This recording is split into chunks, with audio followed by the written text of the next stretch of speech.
The vodka soda in front of me had gone warm an hour ago, condensation pooling on the marble bar top like tears I refused to shed.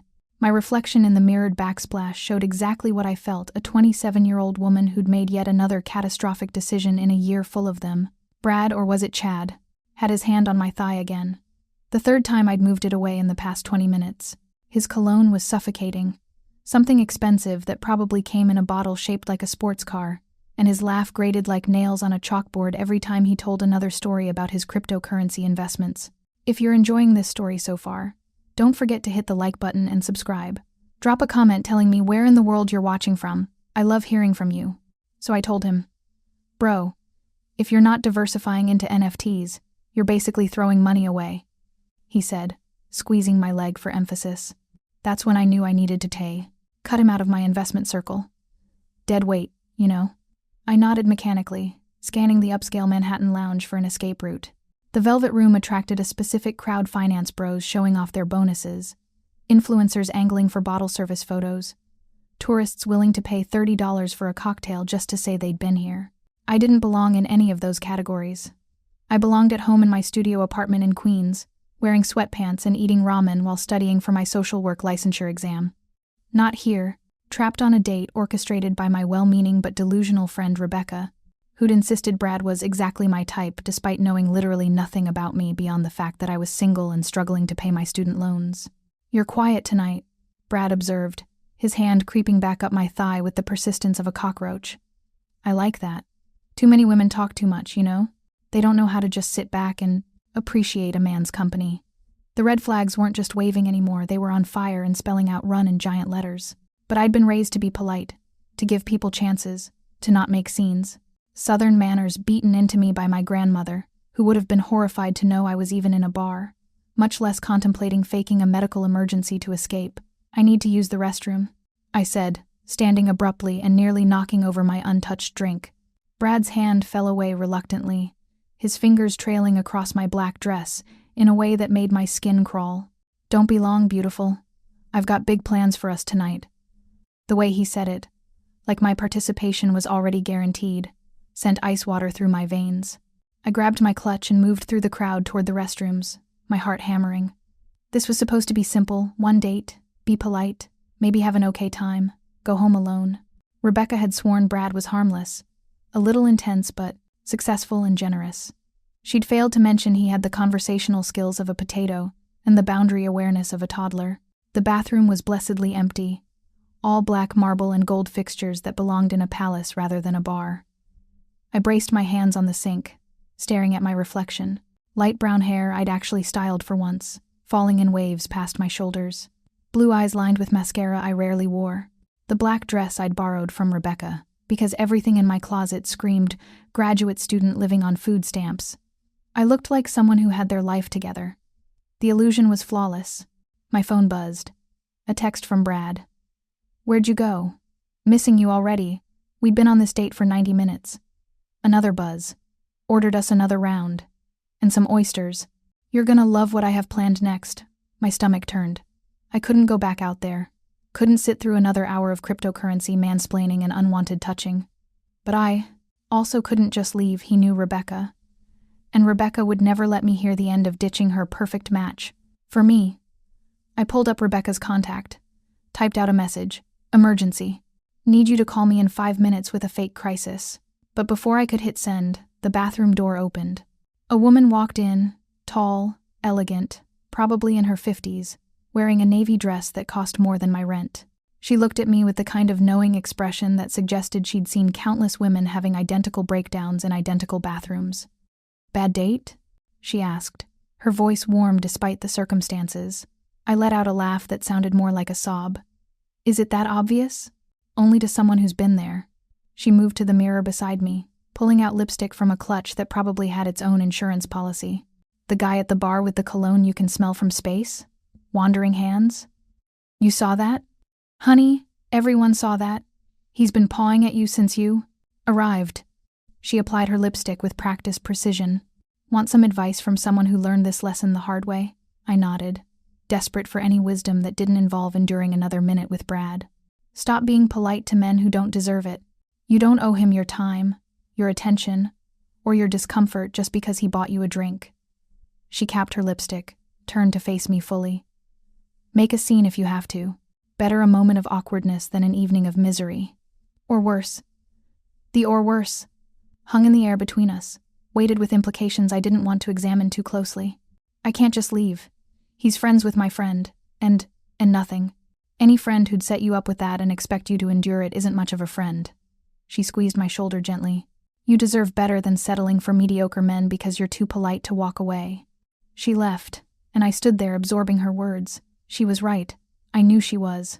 Right. But knowing and doing were different countries separated by an ocean of social conditioning. Another text from Brad. Getting impatient out here. Don't make me come looking for you. The winking emoji somehow made it worse. I took a deep breath, squared my shoulders, and walked back into the lounge with a plan forming. I'd tell him I felt sick. Food poisoning, maybe. Something immediate and unglamorous enough that he wouldn't push to take me home. Then I'd catch a cab back to Queens and block his number before he could text me again. But when I emerged from the hallway, Brad wasn't at the bar anymore. He was standing near the entrance talking to the bouncer, gesturing toward the bathroom hallway, looking for me. His expression had shifted from the fake charm he'd worn all evening to something harder, more insistent. The bouncer glanced my way, and Brad followed his gaze. His smile didn't reach his eyes. There you are, he called out, weaving through the crowd toward me. I was getting worried. Thought maybe you'd snuck out on me. The accusation in his voice confirmed what I'd been trying to ignore all night. This wasn't just a bad date. This was a man who expected compliance, who'd react badly to rejection, who wouldn't take "I'm leaving" as a complete sentence. My mind raced through options. The front entrance was blocked by Brad. The emergency exit would set off alarms. The bathroom had no other exit. I was trapped in a room full of people, and somehow that felt more isolating than being alone. That's when I saw him. He sat in a corner booth that somehow commanded attention despite being partially hidden in shadow. Dark hair styled back from a face that belonged in Renaissance paintings, all sharp angles and classical proportions. He wore a black suit that fit with the precision of custom tailoring. White shirt open at the collar. No tie. Maybe 35. Though something in his dark eyes suggested he'd lived more than those years implied. But it wasn't his appearance that caught my attention. It was the way everyone around him seemed to unconsciously maintain distance, creating a buffer zone of respect or fear. The way the waitress approached his table with deference that went beyond good service. The way two men in dark suits flanked the booth at strategic angles, watching the room with professional assessment. This was someone important. Someone with power. Someone who could help me escape. Before rational thought could intervene, I was moving toward his booth. Brad called after me, but I ignored him, focused entirely on the dangerous gamble I was about to take. The man looked up as I approached, his dark eyes tracking my movement with predatory focus. Up close, he was even more striking, a scar traced along his left jawline, white against olive skin. His expression revealed nothing, but something shifted in his posture. A coiling awareness like a wolf recognizing another predator entering its territory. His two guards moved to intercept me, but he raised one hand slightly. They stopped immediately, melting back to their positions. I'd reached the point of no return. I need your help, I said, my voice steadier than I felt. There's a guy following me, and I need him to think we're together. His eyes flickered past me to where Brad was pushing through the crowd, his face reddening with irritation, then back to me, assessing with an intensity that made me feel transparent. Please, I added, desperation creeping into my voice.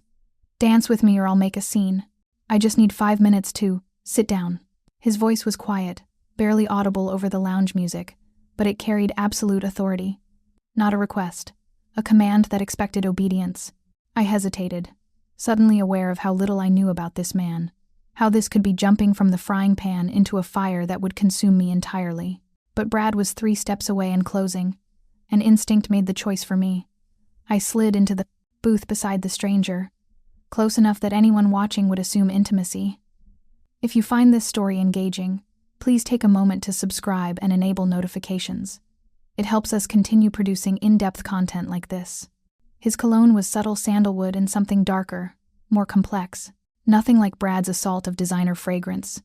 Play along, I whispered urgently as Brad reached the table. The stranger's arm came around my shoulders with casual possession, his hand resting lightly at the base of my neck. The touch was warm, controlled, somehow both protective and claiming. "There you are, Tesoro," he said, his voice carrying a faint accent I couldn't place. "Italian, maybe? I was beginning to think you'd forgotten about me." Brad stopped short, confusion and anger warring on his face. "Excuse me, but she's on a date with me. Were you?" The stranger's tone hadn't changed, still quiet and controlled, but something in it made Brad take an unconscious step back. "Because it looks to me like she's trying very hard to get away from you." "That's not look. I don't know who you think you are, but careful." One word, spoken softly, but it landed with the weight of a threat. "You're making assumptions about who I am and what I'm willing to tolerate. Both are mistakes you'll regret." I felt the tension coiling through the man beside me, saw how his guards had shifted position almost imperceptibly. Brad must have sensed it too, because his aggressive posture wilted slightly. "She asked me to dance with her," the stranger continued, his hand moving from my shoulder to trace an idle pattern on my arm. "Now, she's sitting with me, voluntarily. I suggest you accept that your evening is over and leave before you embarrass yourself further." Brad looked at me, his eyes hard. "Is this what you want? To ditch me for some random guy?" The stranger's hand tightened fractionally on my arm. Not painful, just a reminder of his presence, waiting for me to make the choice he'd given me the space to make. "Yes," I said, surprised by how firm my voice sounded. "I want you to leave, Brad. This date is over." For a moment, I thought he might argue, push back against the rejection his ego clearly couldn't process. But something in the stranger's stillness, or maybe in the way his guards had moved even closer, made Brad reconsider. "Whatever," he spat. "You're not even that hot anyway. I was doing Rebecca a favor." He stormed toward the exit, shouldering past other patrons with enough force to draw annoyed looks. I watched him go, adrenaline making my hands shake now that the immediate threat had passed. "Thank you," I said, starting to slide out of the booth now that Brad was gone. "I really appreciate you playing along. I'll just stay." Again, that quiet command that somehow demanded obedience. "You're still shaking, and he's still angry enough to wait outside for you." He was right. Brad absolutely seemed like the type to lurk in the parking lot, nursing his wounded pride until I emerged alone and vulnerable. I settled back into the booth, suddenly hyper-aware of the stranger's proximity, the weight of his arm still draped across my shoulders, the way his dark eyes studied me like I was a puzzle he was determined to solve. "I'm Sophia," I offered, defaulting to the fake name I'd used on apps when online dating felt too dangerous to use my real identity. "And I really am grateful." That situation was getting uncomfortable. "Uncomfortable." He repeated the word like he was tasting it, finding it inadequate. "That man was 30 seconds from following you to your car and not taking no for an answer." Uncomfortable is a generous description. The accuracy of his assessment sent a chill through me. He'd read the situation with the precision of someone intimately familiar with predatory behavior. "How did you know?" I asked. "I watched him touching you at the bar. Saw how many times you moved his hand away. Noticed you checking exits." His fingers resumed their idle pattern on my arm, the touch somehow both soothing and possessive. "I've spent my days life reading people, learning when someone is uncomfortable versus when someone is in danger. And which was I, transitioning from one to the other?" He caught the waitress's attention with a subtle gesture. "You're drinking vodka soda?" I was. "But I don't need." "You do need. You need to sit here long enough that your friend from the bar gives up and leaves. You need to appear occupied so no other opportunistic men approach. And you need something to do with your hands because you're still shaking." The waitress appeared, young and pretty, with eyes that kept flickering to the stranger with barely concealed nervousness. "Mr. Castellano, what can I get for you?" "Vodka soda for the lady. Top shelf, not the rail liquor she was drinking before. And Macallan 18, neat." The waitress nodded and disappeared with impressive speed. I focused on what she'd called him, Mr. Castellano. The name tickled something in my memory, a news article I'd half read about organized crime families in New York, but the details were hazy. "You come here often?" I asked, then immediately cringed at how cliché it sounded. "I mean, the waitress knew your name." A smile ghosted across his lips, there and gone so quickly I might have imagined it. "I have interests in this establishment. Among others, interests could mean a lot of things.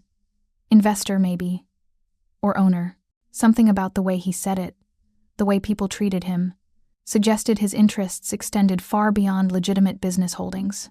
"What's your name?" I asked. "Your real name, since you already know Sophia isn't mine." Those dark eyes held mine, assessing how much truth I could handle.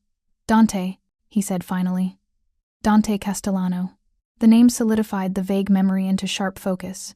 Castellano, one of the 5 families that controlled organized crime in New York. Dante Castellano specifically rumored to be the youngest head of a major operation in the city's history, having taken control when his father died 5 years ago. Ruthless, according to the news articles. Strategic, connected to everything from construction contracts to shipping operations to activities the newspapers only hinted at with careful legal language. I was sitting in a booth with a Mafia boss, had asked him to pretend we were together, had let him put his arm around me like I belonged to him. The smart thing would be to thank him politely, wait a reasonable amount of time, then leave and never look back. Forget this ever happened. Return to my safe, predictable life of student loans and bad dates and studying for exams. But his hand was still on my arm, warm and steady, anchoring me in a way that felt dangerously right. And when our drinks arrived, delivered with the kind of service that spoke to fear as much as respect, I found myself staying. "You should probably be more careful," Dante observed, his thumb tracing circles on my wrist. "Accepting blind dates from friends who don't properly vet the men they're setting to you up with." I didn't accept. Rebecca sort of ambushed me with it. Guilt tripped me into giving him a chance because I'm, quote, too picky and need to lower my standards. "Your standards should be higher, not lower." Men like the one at the bar see lowered standards as permission to push boundaries until there are none left. The accuracy of that cut close. "You seem to know a lot about men like Brad." "I know predators, how they think, how they operate, how they justify their behavior." His eyes held mine with uncomfortable intensity. "Some predators are obvious, they show their teeth immediately. Others are subtle. They test boundaries gradually, until the woman they're targeting doesn't realize she's being hunted until it's too late." "And which kind are you?" The question escaped before I could stop it. Emboldened by vodka and adrenaline, and the surreal nature of this entire evening, Dante's expression shifted. Something dark and honest replacing the careful control. "The kind you should be afraid of," he said quietly. "But not the kind who would hurt you for entertainment. My predation has purpose, strategy, and it's only directed at people who've earned it." It should have terrified me, should have sent me running from this booth and this man whose very name was synonymous with violence and crime. Instead, I felt something else entirely, curiosity mixed with an attraction I couldn't rationalize away. "Why did you help me?" I asked. "You don't know me, and I'm guessing men like you don't typically intervene in random women's bad dates." He was quiet for a long moment, his fingers still moving in those maddening circles on my wrist. "I watched him touching you," he said finally. "Saw how you moved his hand away with practiced efficiency, like it wasn't the first time you'd had to defend your boundaries, like you were exhausted from the effort." His jaw tightened almost imperceptibly. "My mother spent 20 years married to a man who believed her body belonged to him, who taught me that power without restraint is just brutality dressed up in expensive suits. When I saw you at that bar, being touched without permission by a man who clearly thought your discomfort was irrelevant," he paused. "I decided to intervene. That's all." Except it wasn't all. I could hear what he wasn't saying, the weight of old wounds, the scars left by watching someone he loved be violated by someone who should have protected her. "I'm sorry," I said softly. "About your mother." "Don't be sorry. Be smart. Don't accept dates from men you haven't vetted yourself. Don't go to second locations with anyone you don't trust. Don't drink anything you haven't watched being made.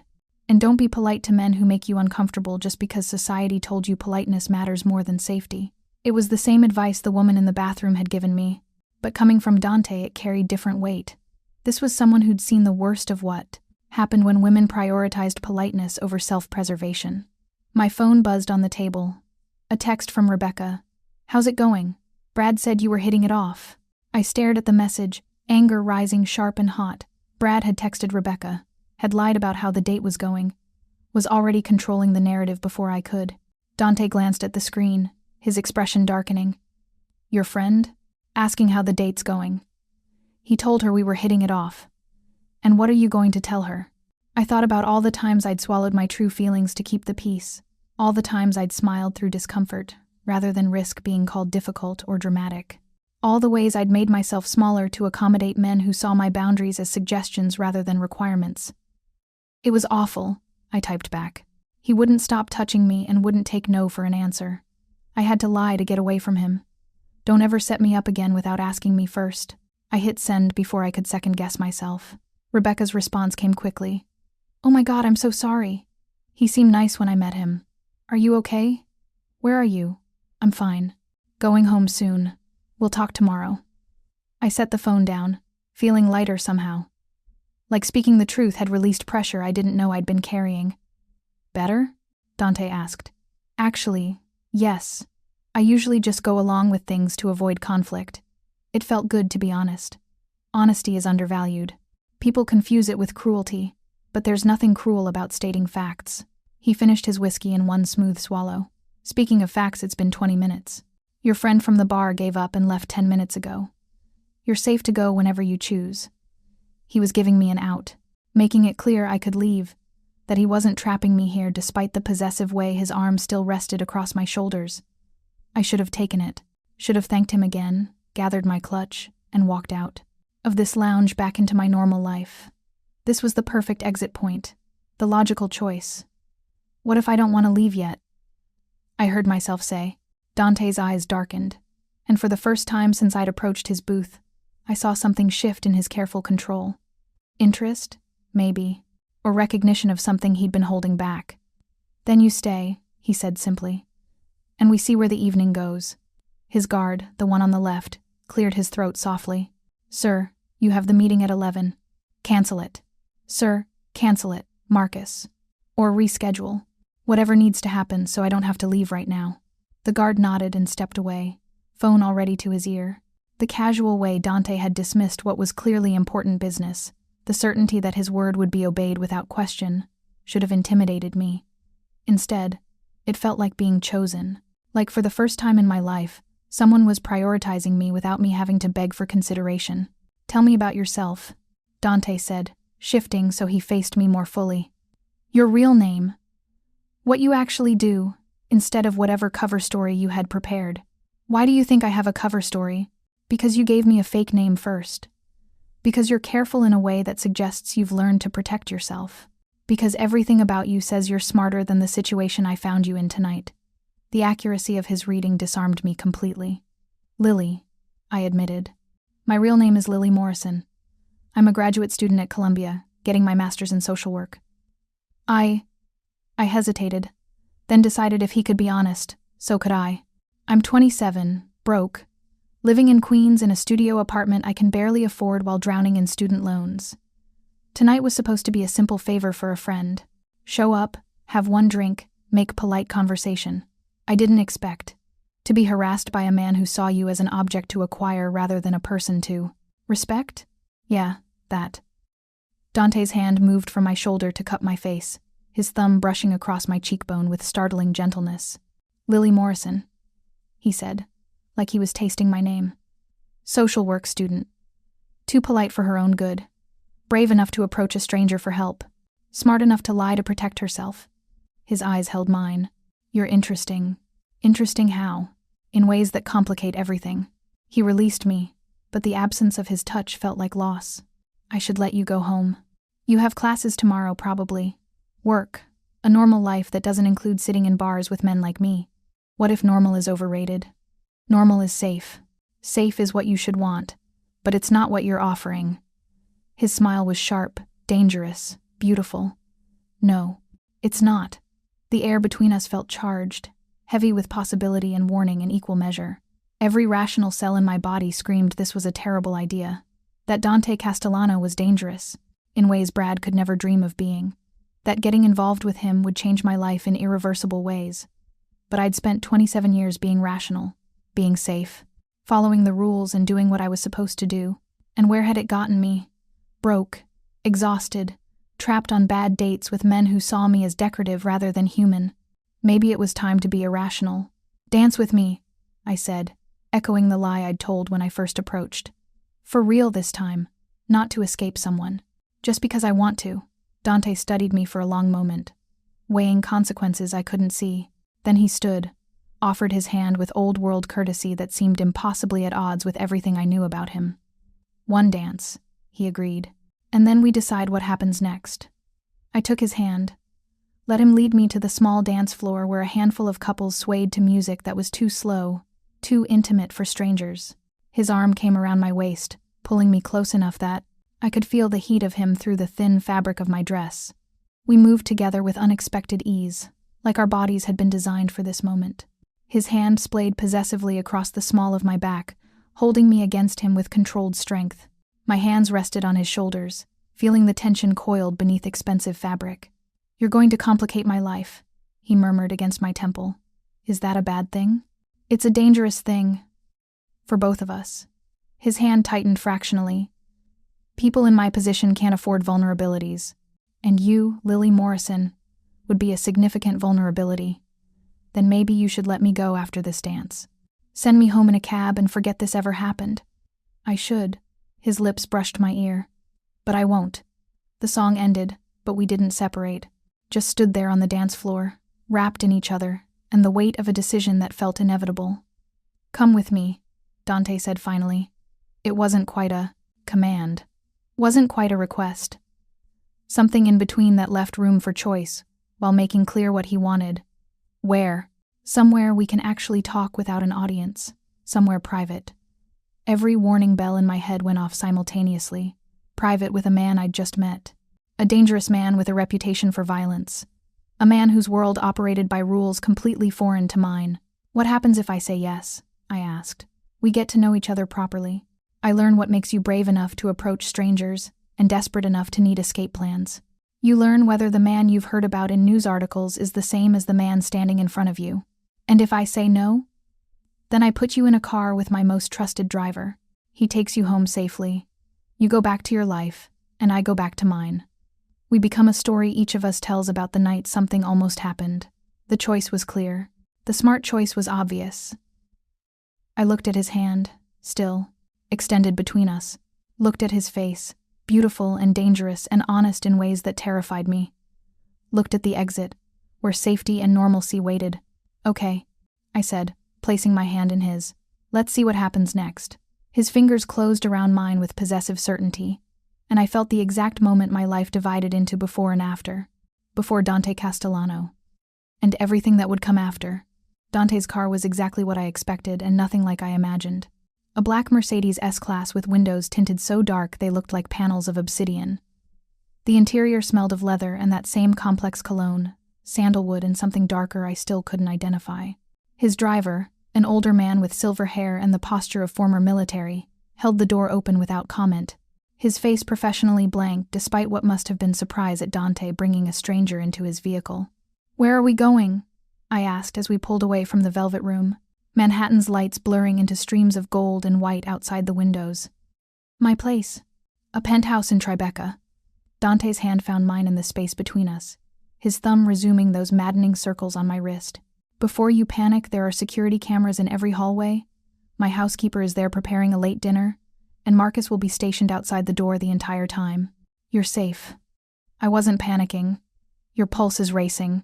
I can feel it."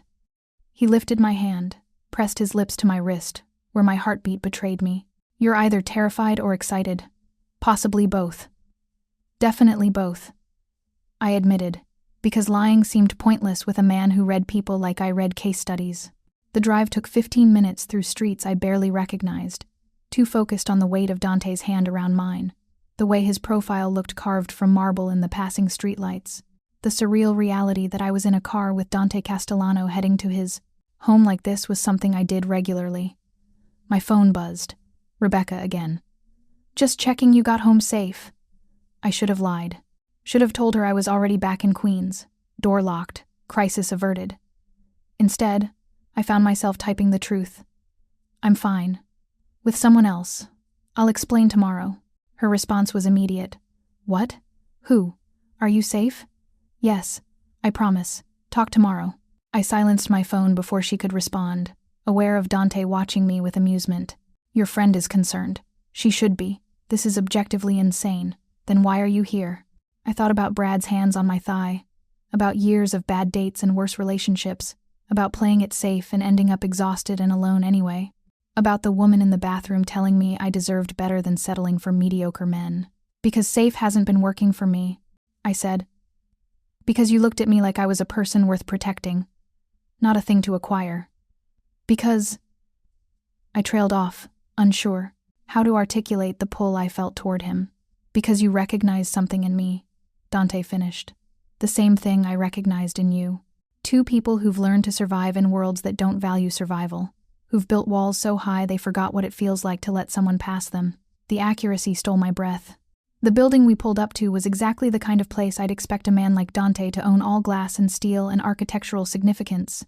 With a doorman who greeted him by name, and an elevator that required a keycard to access the penthouse level. I should tell someone where I am, I said as we rode up, reality finally catching up with adrenaline.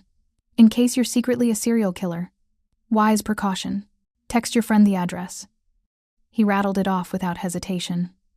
Tell her you're with Dante Castellano, and if she's smart, she'll Google that name and learn exactly who I am. Then she can decide whether to call the police or simply worry. I did exactly that, fingers shaking slightly as I typed. Rebecca's response was a string of question marks followed by, "The Mafia guy?" "Lily, what the actual fuck?" "I know. I'll explain. Just wanted someone to know where I am. I'm staying awake until you text me you're safe, and then we're having a very long conversation." The elevator doors opened directly into the penthouse, and I forgot about Rebecca's inevitable interrogation. The space was stunning, floor-to-ceiling windows overlooking Manhattan, modern furniture in shades of gray and black, art that looked expensive enough to require insurance policies. But it wasn't cold or sterile. Books lined built-in shelves. Photographs in simple frames showed people I assumed were family. A well-worn leather jacket hung on a hook near the door like Dante actually lived here rather than just using it as a showpiece. "Lily?" A woman's voice made me turn. She was maybe 60, with silver hair pulled back in a neat bun and warm eyes that reminded me of my grandmother. "I'm Maria. I keep this place running and make sure Dante remembers to eat like a human being instead of surviving on espresso and stress."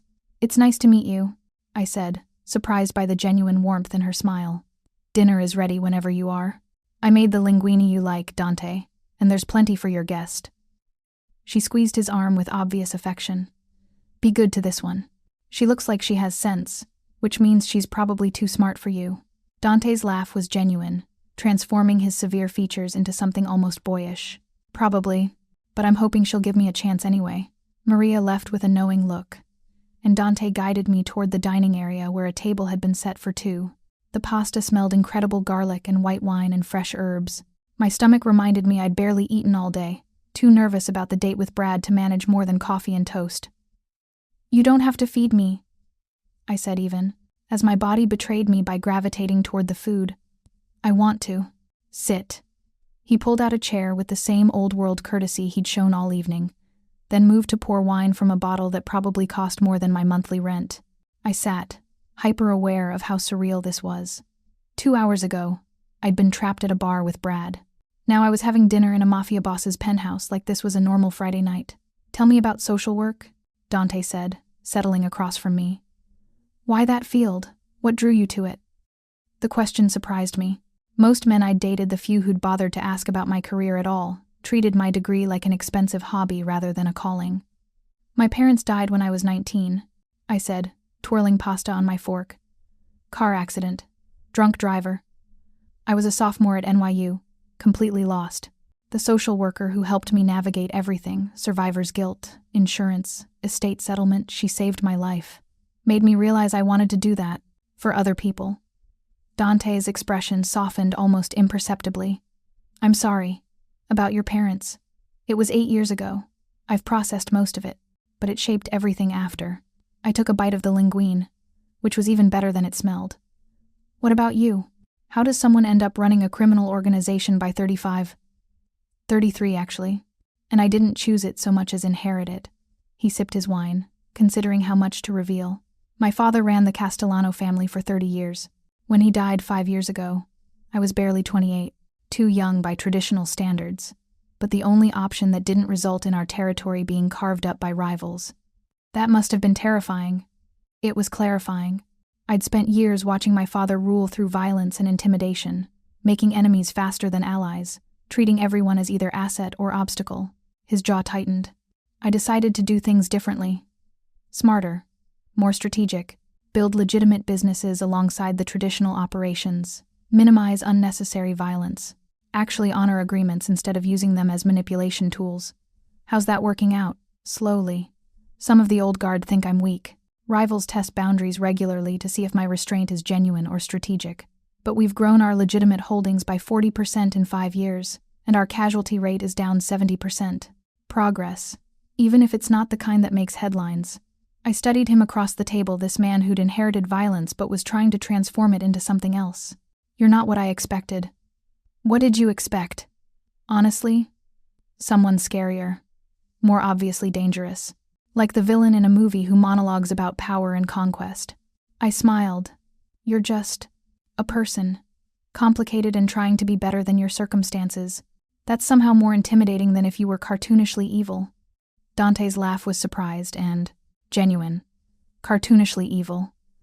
I'll have to tell Marcus you said that. He's been with me since I was 16, and he'd appreciate knowing someone finds me less intimidating than my reputation suggests. We talked through dinner like normal people on a normal date. He asked about my thesis research on trauma-informed care for domestic violence survivors. I asked about his mother, the woman whose suffering had shaped his intervention tonight. We discovered a shared love of old movies and terrible reality TV that we both read compulsively and cooked when stressed. By the time Maria appeared to clear plates, I'd almost forgotten the surreal circumstances that had brought me here. Almost forgotten that Dante was dangerous, that his world operated by rules foreign to mine, that getting close to him was probably the worst decision I'd made in a year of bad decisions. Walk with me, Dante said after Maria left, offering his hand. He led me to the windows overlooking the city. Manhattan spread, out below us like a constellation that had fallen to earth. His arm came around my waist, pulling me back against his chest, and I let myself lean into his warmth. I should probably go home, I said without conviction. It's late, and I have class tomorrow morning. You should. His lips brushed my temple. But you don't want to. No, I don't. He turned me to face him, his hands framing my face with a gentleness that contradicted everything I knew about who he was and what he did. Lily, listen carefully, because I need you to understand what you're walking into if you stay. His dark eyes held mine with uncomfortable intensity. My world is dangerous. Not in the abstract way danger gets romanticized in movies, but in real, permanent, irreversible ways. People want me dead. Rivals who see my restraint as weakness. Old enemies of my father who want revenge. Law enforcement who'd love to use anyone close to me as leverage. I know. You don't know. Not really. His thumb traced my lower lip. If you stay tonight, if this becomes something beyond one evening, you become a target. Anyone who wants to hurt me will look at you and see opportunity. You'll need security you've never considered. Your movements will need to be planned and monitored. Your normal life of classes and coffee with friends becomes complicated by variables you can't predict. Are you trying to scare me away? I'm trying to be honest, because despite every logical argument against this, I want you to stay. Want to know you better. Want to see if this pull between us is real or just adrenaline and circumstance. His forehead rested against mine.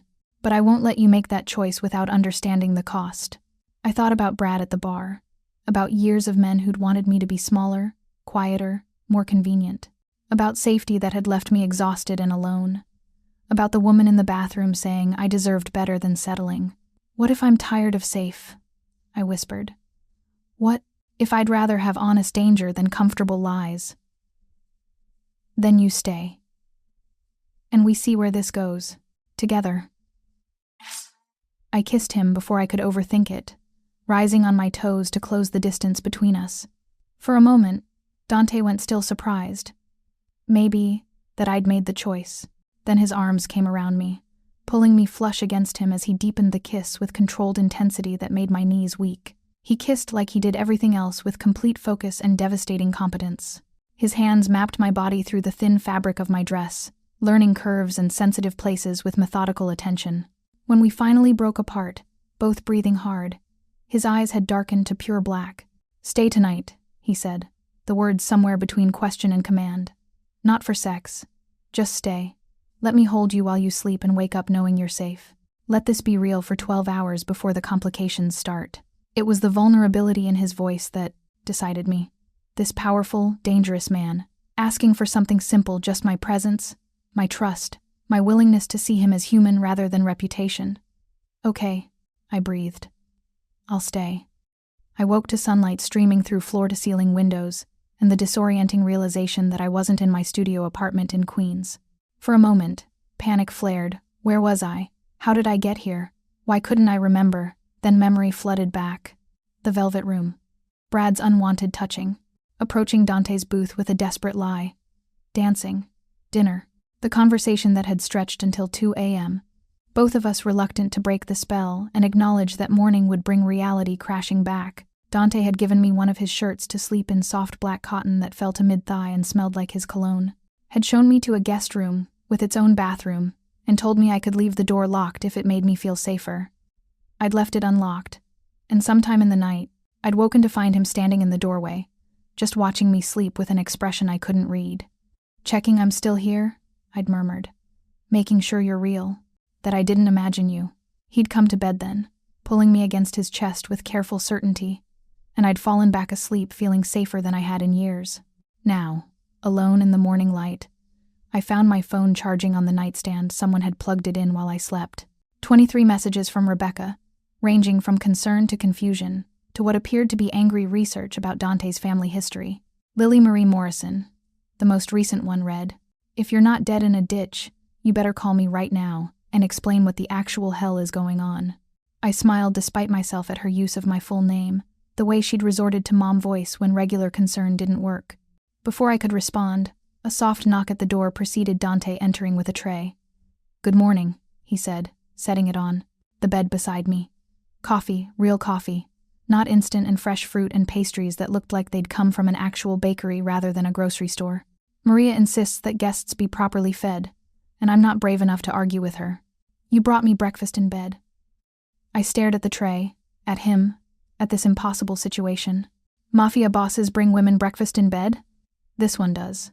He sat on the edge of the mattress, his hand finding mine. "Sleep well? Better than I have in months. You?" "Same." His thumb traced patterns on my wrist. "Listen, about last night. I meant what I said.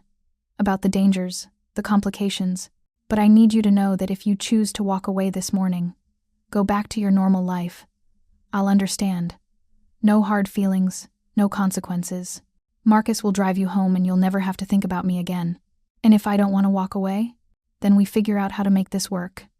Carefully, with your safety as the first priority." He paused. "But that means changes to your routine. Security measures. People watching you that you won't always see. Your friend Rebecca will probably think I'm controlling or dangerous or both." "Rebecca already thinks you're dangerous.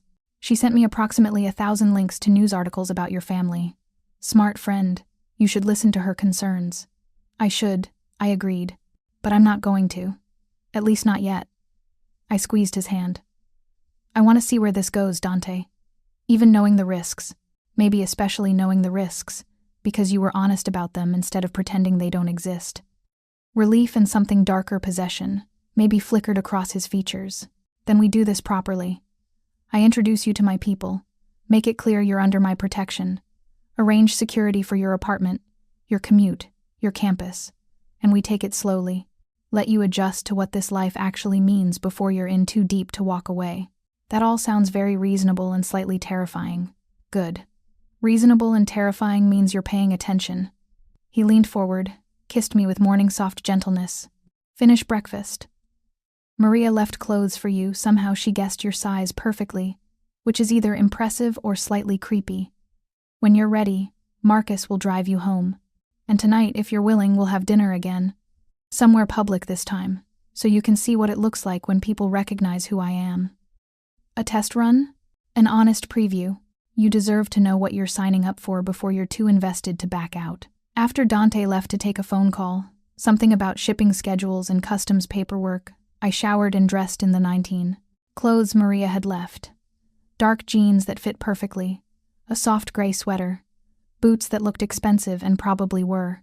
Everything still had tags on it, which suggested either Maria kept a guest wardrobe in multiple sizes or Dante had sent someone shopping early this morning.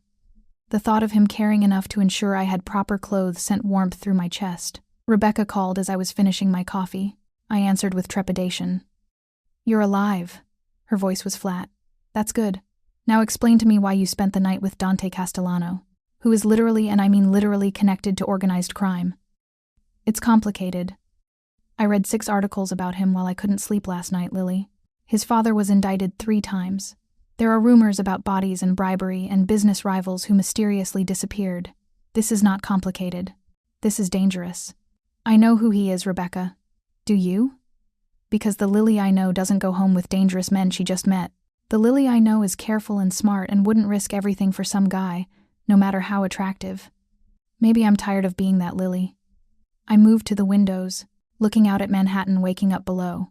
Maybe I'm tired of safe choices that leave me exhausted and alone. Maybe I want something real, even if it's messy. Rebecca was quiet for a long moment. "He could hurt you.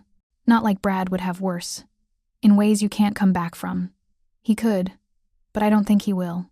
Why not?" I thought about Dante's hands treating me with gentleness despite the violence they were capable of. About his honesty regarding dangers most men would minimize or hide. About the way he'd given me every opportunity to walk away, made sure I understood the costs before choosing to stay. "Because he spent his whole life trying not to become his father," I said. "Because he looked at me like I was worth protecting, not possessing. Because he was honest about the dangers when lying would have been easier." I paused. "I know you're scared for me. I'm scared too. But I'm doing this anyway. Then I'm here when it inevitably falls apart." Her voice softened. "And if it doesn't, if he's somehow actually good to you despite being a literal criminal, then I guess I'll learn to live with having a friend who dates the Mafia." "I'm not dating the Mafia. I'm dating one specific man who happens to be in the Mafia." "Lily, that's the same thing." Maybe it was. But for the first time in years, I felt alive rather than just surviving. That had to count for something. Marcus drove me home in comfortable silence, his eyes occasionally checking the rearview mirror with professional assessment. When we pulled up to my building in Queens, 3 stories of worn brick that looked especially shabby after a night in Dante's penthouse, he turned to face me. "Miss Morrison. A word, if I may." "Of course. I've worked for Dante since he was 16 years old. Watched him grow from an angry kid trying to survive his father's violence into a man trying to be better than his inheritance." Marcus's expression was serious but not unkind. "He doesn't bring women to his home, doesn't let people past his defenses. The fact that he did both with you in one night tells me you're important to him." I'm not sure how to respond to that. "You don't need to respond. Just understand what it means. People will notice. Rivals will look for ways to use you as leverage. You'll need to be smart, aware, willing to accept security measures that might feel invasive." He handed me a card with a phone number. "This reaches me directly, 24 hours a day. If you ever feel unsafe, if anything seems wrong, you call me immediately. Don't hesitate, don't rationalize it away. Just call." I took the card, the weight of what I'd committed to finally sinking in. "Thank you, Marcus. Take care of him, Miss Morrison. He's trying to be better than what he came from. You make him want to try harder." My apartment felt impossibly small after the penthouse. One room that served as bedroom, living room, and dining room. A kitchen the size of a closet. A bathroom with fixtures from the 1972nd. But it was mine. Paid for with loans and tips and sheer stubborn determination. I'd barely set down my purse when someone knocked. Rebecca, of course, holding 2 cups of coffee and wearing her "we need to talk" expression. "Tell me everything," she demanded, pushing past me into the apartment. "And I mean everything. How did you end up at Dante Castellano's penthouse? What happened with Brad? Are you insane?" So I told her. All of it, Brad's wandering hands, my desperate approach to Dante's booth, the unexpected connection that had formed over dinner and honesty. By the time I finished, Rebecca's expression had cycled through horror, concern, and reluctant understanding. "Okay," she said finally. "I still think this is objectively insane, but I also watched you spend 2 years with Jason, who treated you like his personal assistant rather than his girlfriend. Then another year on dating apps, getting stood up or harassed. So if Dante Castellano is actually treating you well..." She trailed off. "Just promise me you'll be careful, that you'll call me if anything feels wrong." "I promise. And promise you'll actually show up for brunch tomorrow and give me more details. because this is the most interesting thing to happen to either of us in years. I laughed despite everything. Deal. After Rebecca left, I spent the day in strange limbo, trying to focus on the coursework due Monday, while my mind kept drifting back to Dante, the way he'd held me while I slept, the honesty in his voice when he'd warned me about dangers, the careful way he'd made sure I felt safe even in his space, surrounded by his people. My phone buzzed around 4. A text from an unknown number. It's Dante. Saving my contact information so you can actually reach me. How did you get my number? You don't want to know. Dinner tonight? There's a restaurant in Little Italy I think you'll like. We can walk there from my place if you want to change first. What's the dress code? Wear whatever makes you feel beautiful. Though I should warn you, people will stare. At me, at you, at us together. Some will recognize me and wonder who you are. I need you to be ready for that attention. I stared at the message. At this preview of what my life would become if I continued down this path. Attention. Speculation. People who knew Dante's reputation, wondering what role I played in his world. I'll be ready. Pick me up at 7? Marcus will collect you at 6:45. I'm looking forward to seeing you, Lily. The hours until 6:45 crawled by. I changed outfits 3 times, settled on a dark blue dress that Rebecca had convinced me to buy months ago for a wedding I'd ended up skipping. Simple, elegant, nothing that screamed trying too hard, but nice enough for a restaurant Dante would choose. Marcus arrived precisely at 6:45, approval in his eyes when he saw me. Miss Morrison, you look lovely. Dante's waiting at the apartment. The drive back to Tribeca felt different in daylight. Manhattan's energy more visible, the city pulsing with Saturday evening life. When the elevator opened directly into the penthouse, Dante was waiting, and the sight of him stole my breath. He wore dark slacks and a charcoal button-down, sleeves rolled to reveal forearms that suggested he spent more time in physical activity than behind a desk. His hair was slightly damp, like he'd recently showered, and when he smiled at seeing me, I felt the impact of it low in my stomach.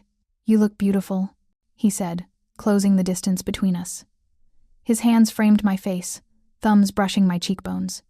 Ready for your first real Dante Castellano experience? As ready as I'll ever be. Then let's see if you still want this when you understand what it actually means. The restaurant was called Lucia's, tucked into a Little Italy side street with a red awning and windows that glowed warm gold in the evening light. But before we even reached the door, I noticed the attention Dante attracted. People on the sidewalk did double takes.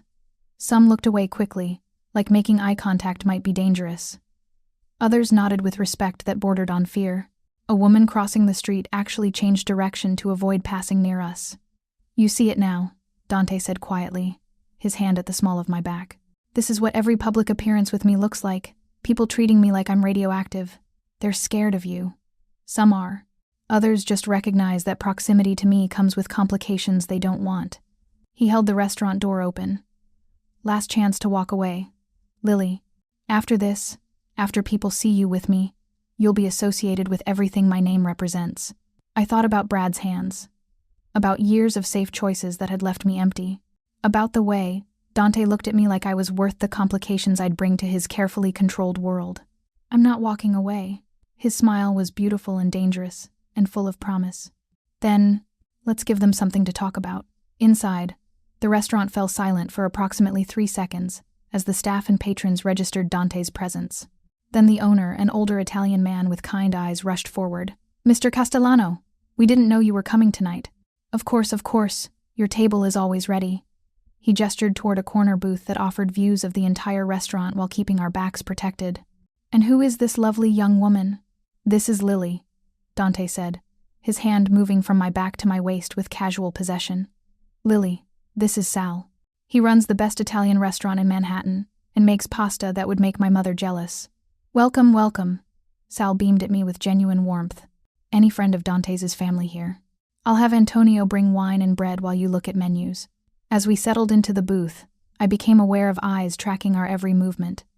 Not obviously, but in those careful glances, people think are subtle. Assessing me, wondering who I was, trying to place me in Dante's world. Uncomfortable yet? Dante asked, amusement in his voice. Getting there. Do they always stare like this? Only when I bring a woman they've never seen before. Which, to be fair, is a first. I don't typically mix business and personal life in places like this. A waiter appeared young, nervous, clearly aware of Dante's reputation. He poured wine with shaking hands, nearly spilling it before steadying himself. "Relax, Antonio," Dante said kindly. "I'm here for dinner, not to cause problems." The boy nodded, relief evident in his posture. "Of course, Mr. Castellano. I'll tell the kitchen you're here. Chef will want to prepare something special." After he left, I leaned forward. "He was terrified of you. His older brother used to work for my father, made some bad choices, ended up owing money he couldn't repay." Dante swirled his wine. "I forgave the debt when I took over," told Antonio's family. They didn't need to fear me the way they'd feared my father. But fear doesn't disappear just because you say it should. Is it hard, being feared when you're trying to be better? Yes, and no. Fear has its uses. It prevents unnecessary conflict, makes people think twice before crossing boundaries. But it also prevents connection, makes people see you as a symbol rather than a person. His eyes held mine. "That's why last night mattered. You looked at me and saw past the reputation, treated me like I was human instead of a collection of news articles and rumors. You are human, complicated and trying to be better than your circumstances. That's the most human thing there is." Before Dante could respond, 2 men approached our table. Both were dressed in expensive suits. Both carried themselves with the kind of confidence that suggested they were used to being obeyed. The older one, maybe 50, with gray at his temples and a scar across his knuckles, addressed Dante with careful respect. "Dante, didn't expect to see you here tonight. Luca, Marco." Dante's posture shifted almost imperceptibly, becoming more guarded. "I'm having dinner with someone important to me. Unless there's an urgent problem, it can wait until tomorrow." Luca's eyes flicked to me, assessing and calculating. "Of course. Though I should mention, there's been talk. People noticing you've been distracted lately. Questions about whether you're still paying attention to business." "My attention is exactly where it needs to be." Dante's voice dropped to something cold and dangerous. "Anyone questioning that can bring their concerns to me directly. Are we clear?" "Crystal." But Luca's gaze lingered on me one more moment before he nodded and walked away, Marco following. I waited until they were out of earshot. Who were they? "Luca is my second in command. Marco is head of security for our operations in Brooklyn. Both are men I trust, but they're also old school. They don't understand why I'm not following my father's playbook. And they're worried I'm a distraction. They're worried I'm going soft. That caring about someone makes me vulnerable." He reached across the table, took my hand. "They're not entirely wrong. You are a vulnerability. Anyone who wants to hurt me will look at you and see opportunity. That's why we need to be smart about this." "What does smart look like?" "Starting Monday, you'll have security. Nothing obvious, you won't see them most of the time. But people watching your apartment, your route to campus. Making sure no one shows unhealthy interest in you." He squeezed my hand. "I know it sounds invasive, but it's necessary." I should have felt trapped. Should have heard alarm bells screaming about controlling behavior. But Dante wasn't controlling me, he was protecting me from threats I'd invited by choosing to be with him. "Okay," I said. "What else?" "You tell me if anything feels wrong. If someone approaches you asking questions. If you notice the same car following you. If your instincts say something's off. Don't rationalize it away. Trust your gut and call Marcus or me immediately. You're really worried about this. I'm realistic about it. Most threats won't materialize. But the ones that do can escalate quickly. I need you prepared without being paranoid." Dinner arrived, courses of pasta and seafood and vegetables that tasted like someone's grandmother had spent hours perfecting every flavor. We talked through it all, finding rhythms and patterns in each other's lives. I learned about his mother, who he visited every Sunday without fail. He learned about my thesis research, the cases I hoped to work with after graduation. By the time dessert arrived, tiramisu that made me close my eyes in appreciation, the restaurant had emptied, except for a few tables and a handful of Dante's people stationed at strategic positions. "Thank you for tonight," I said as we shared the dessert. "For being honest about the complications. For not pretending this is simpler than it is. Thank you for staying despite the complications. For seeing me as more than my reputation." He set down his fork, his expression turning serious. "Lily, I need to tell you something. And I need you to listen carefully." My stomach tightened at his tone. "Okay. When I told you people would look for ways to use you as leverage, I wasn't being hypothetical. There's a rival family, the Morettis, who've been testing boundaries for months. They're small, but ambitious. The kind of operation that makes up for lack of strength with excessive violence. And they know about me already. Luca's presence tonight wasn't coincidental. He was warning me that the Morettis have been asking questions about who you are, where you live, what you mean to me. Dante's jaw tightened. I won't let them touch you, but you need to understand that this threat is real and immediate. Fear spiked through me, sharp and cold. What do they want? To force me into giving up territory in Queens. They think if they threaten you, I'll negotiate rather than risk you getting hurt. His hand covered mine, warm and steady. They're wrong. I don't negotiate with people who threaten innocence. But it means we need to accelerate security measures. Starting tonight, you're not going back to your apartment. What? Dante, I can't just. You can, and you will. Either you stay at my place where security is already established, or I move you to a safe house until this is resolved. Those are your options. The command in his voice triggered every independent instinct I had. You can't just order me to. I can, and I am. This isn't about control, Lily. It's about keeping you alive. His eyes held mine with fierce intensity. The Morettis don't play by rules. They'll hurt you just to prove they can. I won't let that happen, even if it means you're angry with me for being high-handed about it. I wanted to argue, wanted to assert my independence, prove I wasn't some damsel who needed rescuing. But the genuine fear in Dante's voice, the way his hands shook slightly as he held mine, told me this wasn't about control. This was about a man terrified of losing something he'd only just found. How long? I asked finally. How long until it's safe for me to go home? Days, maybe a week. It depends on how quickly I can resolve the Moretti situation. Resolve it how? His expression went cold. In whatever way ensures they never threaten you again. I knew what that meant. Knew that resolving threats in Dante's world didn't involve lawyers and negotiations. But if I was going to be with him, I had to accept that violence wasn't theoretical. It was part of the package. Okay, I said quietly. I'll stay at your place. But I need to get things from my apartment, clothes, textbooks, my laptop. I have classes Monday. We'll go together. Now, with enough security that no one will try anything stupid. He signaled to Marcus, who appeared from wherever he'd been stationed. We're going to Miss Morrison's apartment. Full protective detail. What followed was surreal. Dante's people transformed my normal Saturday night into something from a movie. 3 cars, ours in the middle, flanked by vehicles full of men I hadn't met.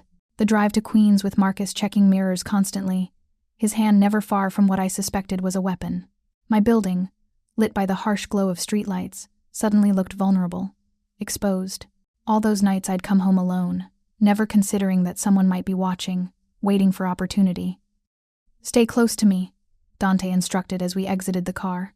His arm came around my waist, holding me against his side as we walked to the entrance.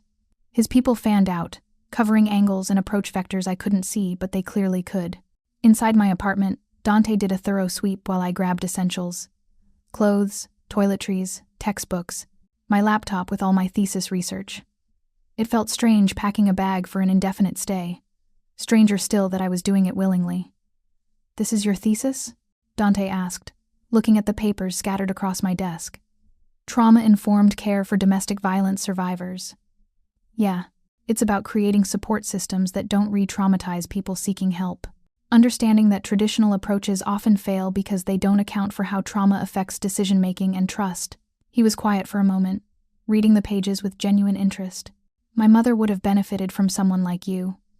Someone who understood that leaving wasn't simple, that staying didn't mean she was weak. Your mother survived. That takes incredible strength.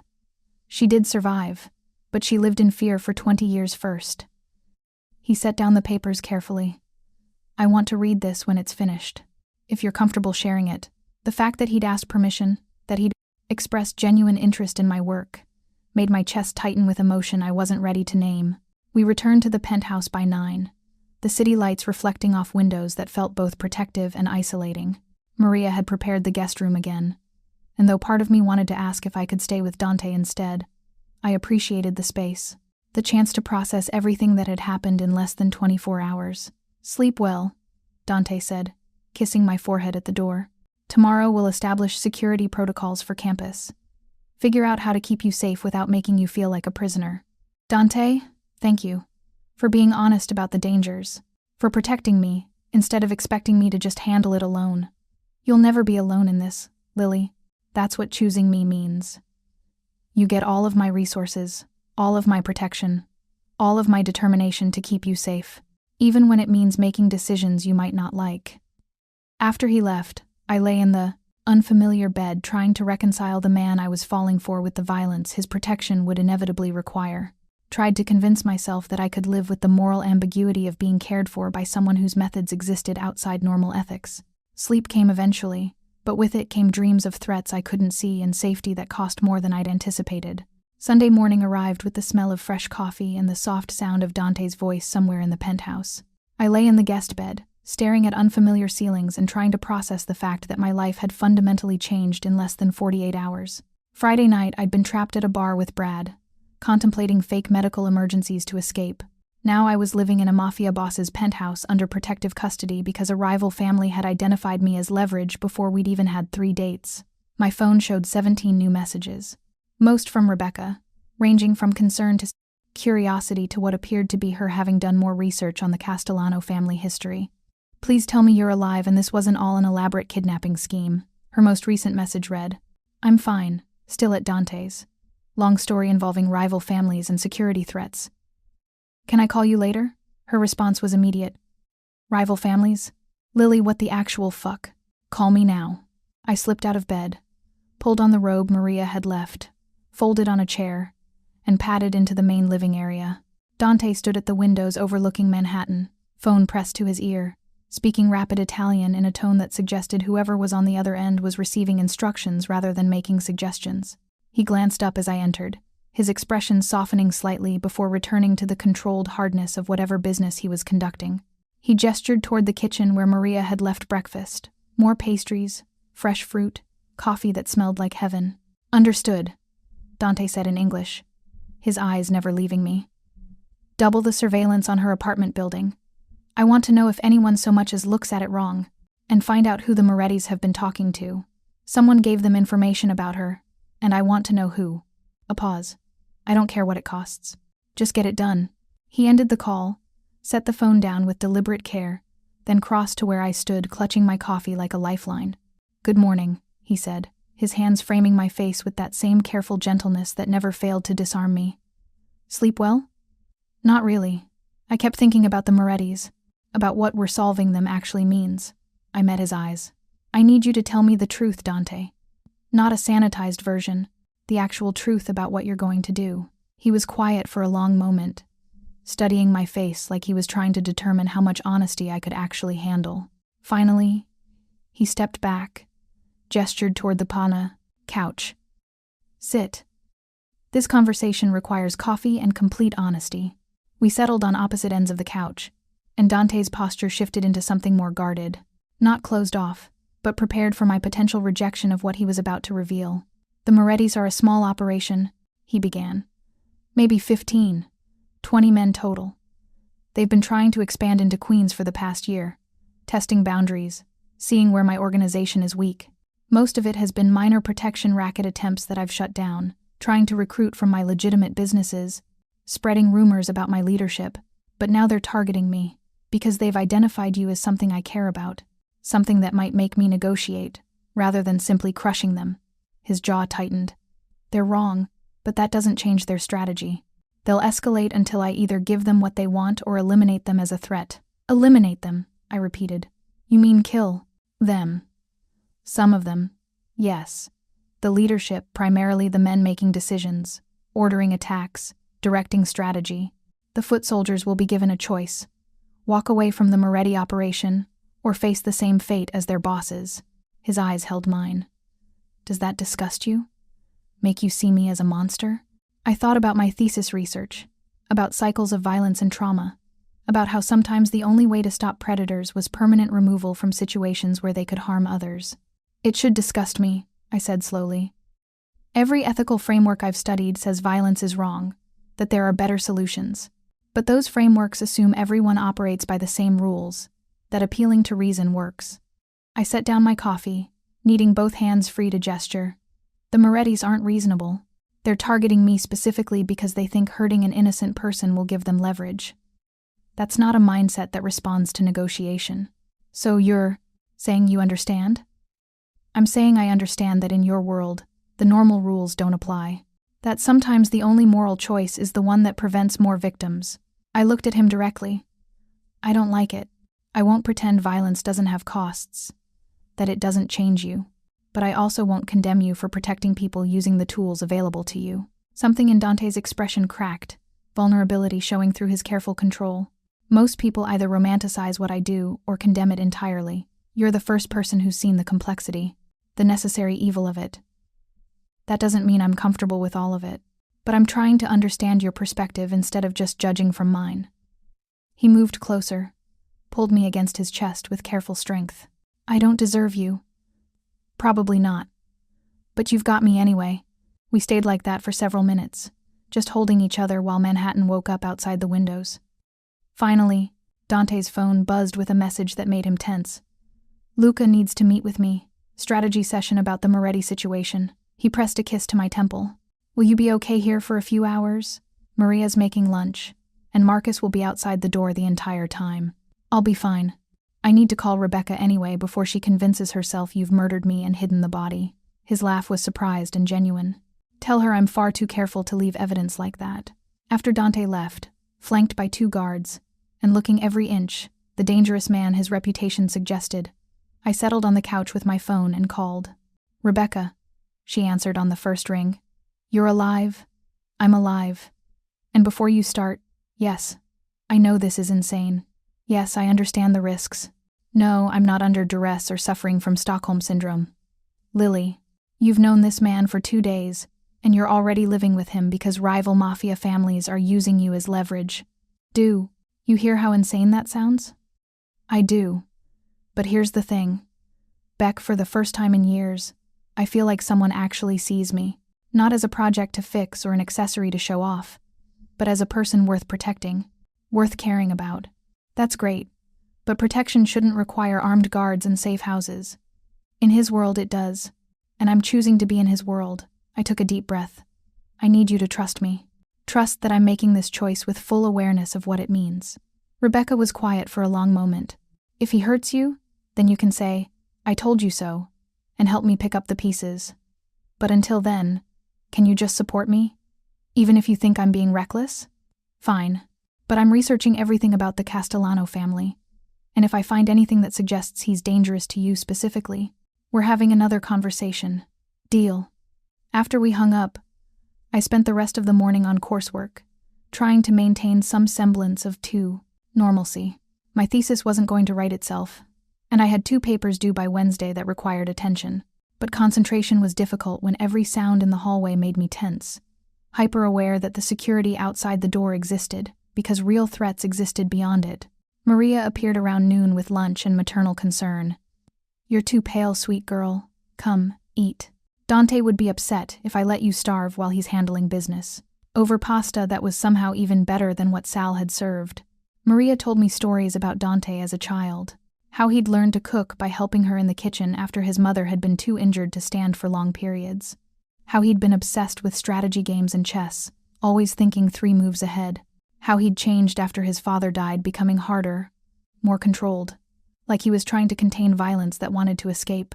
He's a good man trapped in a bad situation, Maria said, refilling my water glass. Trying to be better than what he inherited. You make him want to try harder.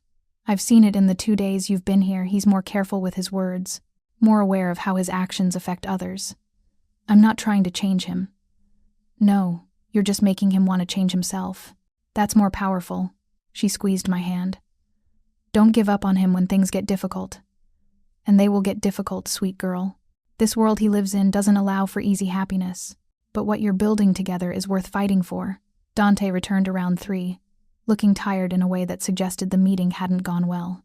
He found me curled on the couch with textbooks spread around me, highlighter in hand, trying to focus on trauma theory while living through a version of it. How was the meeting? I asked, setting aside my work. Productive. We have a plan. He settled beside me, pulled me against his side with the possessive certainty that was becoming familiar.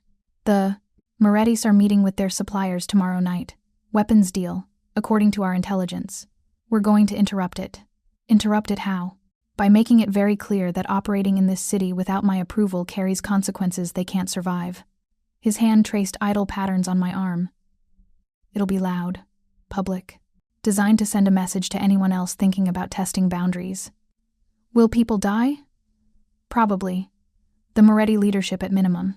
Maybe some of their soldiers if they're stupid enough to fight back. He turned to face me fully. I need you to tell me if this is too much. If knowing the specifics makes you see me differently, because I won't lie to you about what I'm capable of, but I also won't force you to carry the weight of it if you can't. I thought about the research I'd done on domestic violence, about how many women stayed in dangerous situations because leaving felt more dangerous than staying.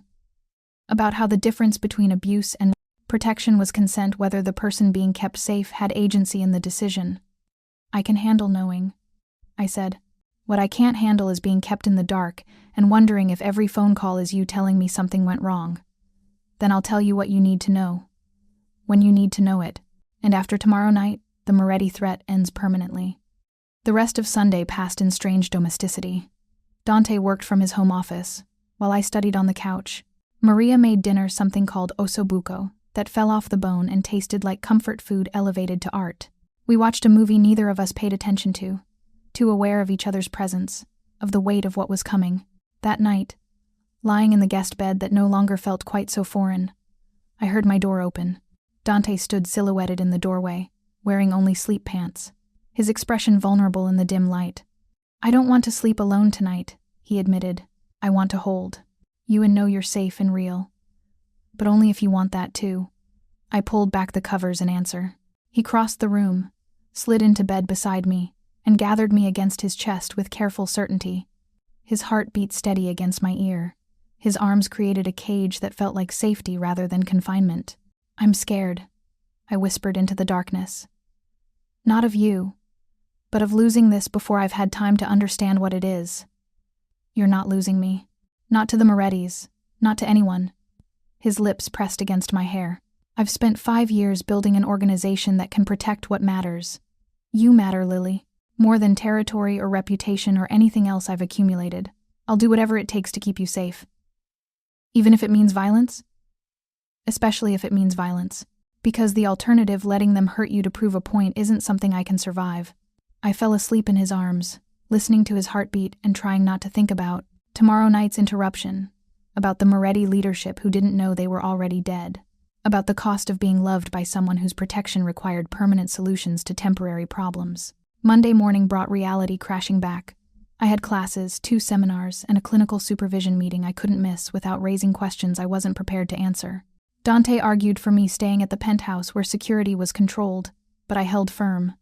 I'm not letting the Morettis dictate whether I attend class, I said, pulling on jeans and the sweater Maria had somehow acquired in my size. If I start making choices based on fear, they've already won. It's not fear. It's pragmatism. You're safer here. And I need to maintain my normal life as much as possible, or what's the point of all this protection? I turned to face him. You said security would be invisible, that I wouldn't feel like a prisoner. Prove it. Dante's expression cycled through, frustration, concern, and finally reluctant acceptance. Fine. But Marcus drives you to campus and stays within sight the entire time. No arguments. No arguments. The drive to Columbia was surreal. Marcus behind the wheel, another car following at a discreet distance, the city moving past windows while I reviewed notes for my first seminar. Normal and completely abnormal at the same time. Campus felt like a different world, students rushing between buildings. The familiar chaos of a Monday morning. Conversations about exams and social plans and concerns that felt impossibly distant from rival families and security threats. Marcus followed me at exactly the right distance, close enough that I knew he was there. Far enough that most people probably assumed he was just another grad student or professor. My seminars passed in a blur of theory and case studies, my mind half focused on domestic violence intervention strategies, while the other half wondered what Dante was planning for tonight's interruption. During lunch, I found a quiet corner of the library and texted him. Class is going fine. Marcus is being appropriately invisible. How are you? His response came quickly. Preparing. Missing you. Come home safe. Home. He'd called the penthouse home. And some part of me registered that I'd started thinking of it that way too. My apartment in Queens felt like a previous life, something I'd outgrown in the span of 2 days. By the time my clinical supervision ended at 4, exhaustion had settled into my bones. Maintaining the appearance of normal, while hyper-aware of security, of threats, of the fact that tonight Dante would do something violent on my behalf, took more energy than I'd anticipated. Marcus appeared at my side as I exited the building. "Miss Morrison." Dante asked that we take a different route back, more secure. "Is there a problem?" "Just a precaution. The Morettis have been quiet today, which makes us nervous. Quiet usually means planning. The drive back to Tribeca took longer, winding through neighborhoods I didn't recognize while Marcus and the follow car maintained constant communication.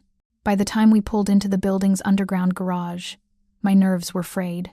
Dante met me at the elevator, concern evident in his expression. "Everything okay?" "Fine. Just a long day of pretending my life hasn't completely changed." I leaned into him as his arms came around me. "When does your thing happen tonight?" "Around midnight.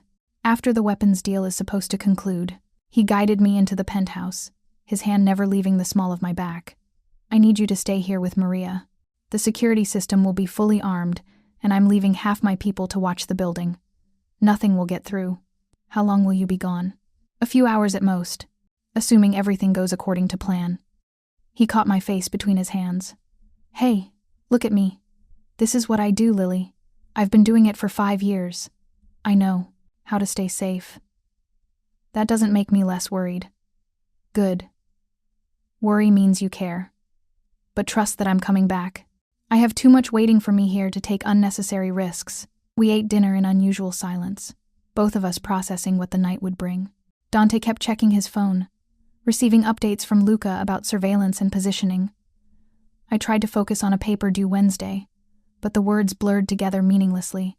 Around 11, Dante stood, his entire demeanor shifting into something harder and more dangerous.